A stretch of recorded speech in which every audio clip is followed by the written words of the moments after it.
Neil Bhai have just given his address, and many of you might have confused that whether he is a Sahitik or a businessman.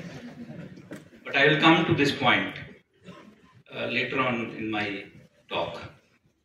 Saurabh has given very nice address. Bhavik Kai has motivated all of you. Bhavik is sitting here. Amit has spoke on what is DPEX and the whole journey of DPEX and how DPEX is evolving with time. And I really appreciate this regional concept of A, which is a kind of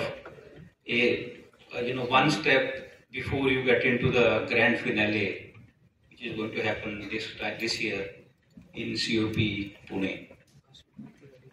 So let us first give a big round of applause to the DPEX State Committee and the DPEX 2025 Regional Committee for giving opportunity to all of you.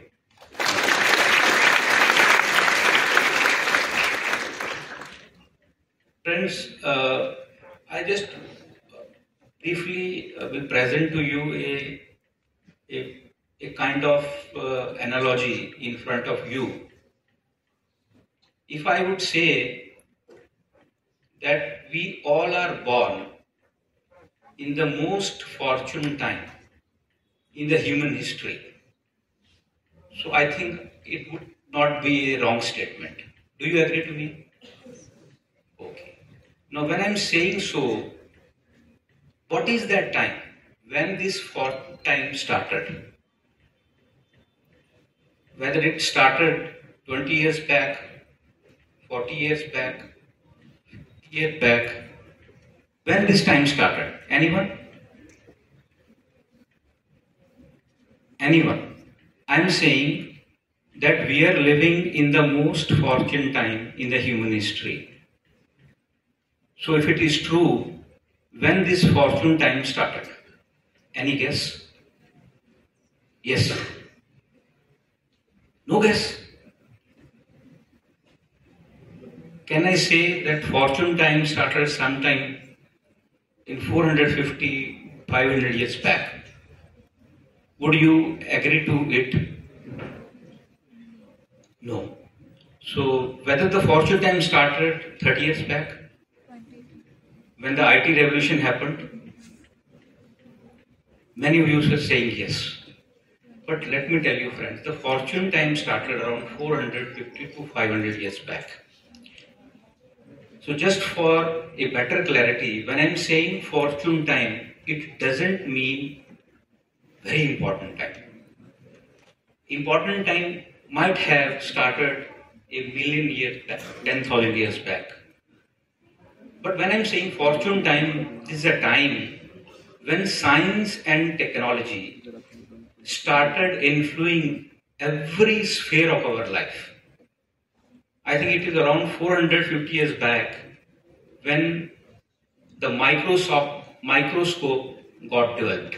We started seeing at micro level through lens. So this 450 to 500 years back, the journey is very important for all of us. Why it is important, I'll come back to this point later on. But in this 450 to 500 years back, the two very big revolutions happened. And all those revolutions happened as the outcome of science and technology. One of the outcome is industrial revolution. And another revolution which is very recent, of 3.5 to 4 decades old, is IT revolution. Now, what changes industrial revolution brought in our life, each one of know, and we are witnessing it, and the kind of ease which we are experiencing over the period of time, and continuously the disruption of technology in our day-to-day life, the way we perceive life, the way we live life, the way we conduct ourselves, it has lot of impact on every sphere of life, and most importantly on our thinking also. See, I will say that these revolutions, the two major revolutions, has impacted our life not only economically but also socially and psychologically. So it has impacted in a very different way. So I personally recommend to all of you to please look into this history very carefully. Many a times I have seen students are coming and they are saying, sir, how to think creatively, how to think innovatively, how to, get into startup, how I can start my own business. So of course, whatever you are doing, whatever you are learning, and all those things, your formal knowledge, your skill set, the other aspects of doing business that Sunil was mentioning about, that your consistency, your passion, and all those things are important. But the very important aspect is that idea. So how that idea can come? I personally feel if you really look into the past, there are many ways by which you can get idea. But how to give that real edge to your thinking so that you can really think very sharply, smartly when it comes towards the new ideas. I have seen students lost because we always see something which is far from us. We are not seeing the opportunities which are immediately available. Probably one of the reasons that we don't have idea about our background. We don't have idea about the history. We don't have idea about the evolutions. We don't have idea about what has happened 50 years back, 100 years back, 150 years back. We are so much into what we are doing, and that stops us to really think which is actually available next to you. Now when Sunil was talking, he was mentioning about Tukaram, he was talking about Shivaji Maharaj's time, Shambhaji Maharaj's time, he was quoting something. So he's a businessman, okay, running a tool room, doing automation, mechatronics.